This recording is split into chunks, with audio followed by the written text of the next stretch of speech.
안녕하세요. 공인회계사 감정평가사 곽상빈입니다. 이번 시간에는 임대 등록 제도가 얼마나 옛날에 비해서 변경이 됐는지 알아보는 시간을 갖도록 하겠습니다. 자, 일단 단기임대는 4년이에요. 그리고 아파트 장기 일반 매입 임대, 장기 임대는 8년입니다. 이게 폐지가 됐습니다.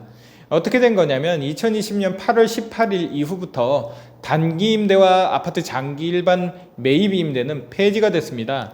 그래가지고 단기 임대의 경우엔 신규 등록을 폐지하고 신규 등록 효과와 유사한 단기 임대의 장기 임대 8년 전환은 불허하고 있습니다. 종전에는 4년에서 8년 유형 전환을 허용했는데 반해서 이젠 단기 임대에서 장기 임대로 전환이 허용되지 않습니다.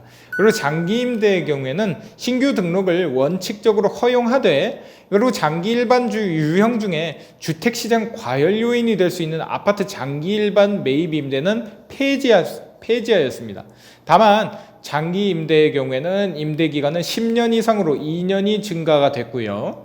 그리고 이러한 개정으로 인해서 다세대 주택, 다가구 주택, 오피스텔 정도만 10년 이상 장기로의 등록이 가능해졌고, 그러나 2018년 9월 14일 이후에 조정 대상 지역 내에서 증여받거나 취득한 주택들은 종부세 합산 배제나 양도세, 중과세 제외, 거주주택 비과세 등을 받을 수가 없으므로 이 등록의 실익이 거의 없음에 유의해야 됩니다. 그리고 기존 임대등록제도의 개정이 있었는데요.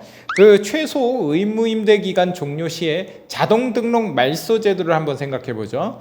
이 기존 임대등록 사업자들 중 이 폐지된 단기 4년, 그리고 아파트 장기 일반 매입임대 8년 유형은 최소 의무임대기간 경과 시에 자동으로 등록이 말소됩니다. 참고로 기등록주택에 대한 등록 말소 시점까지의 세제 혜택은 유지가 됩니다. 근데 2020년 8월 18일 이전에 의무임대기간이 경과돼서 종료된 경우에는 2020년 8월 18일에 등록이 말소된 것으로 보고 있습니다. 이 등록 임대사업자 자발적 등록 말소 기회를 부여하는 제도가 있는데요. 이 폐지되는 단기 4년 아파트 장기 일반 매입 임대 8년 유형에 한해서만 이 적법 사업자는 희망시에 자진 말소를 허용해주고 있습니다. 참고로 기등록 주택은 등록 말소 시점까지의 세제 혜택은 유지가 됩니다. 그래서 등록 임대사업자 임대 보증금, 보증 가입 의무화가 이제 새롭게 도입이 됐는데요. 모든 등록 임대주택 유형에 대해서 임대 보증금, 보증 가입 의무가 적용이 됩니다. 그래서 다만 기존 등록한 임대사업자들은 유예기간을 거쳐서 2021년 8월 18일 이후부터 이에 대한 의무가 적용됩니다.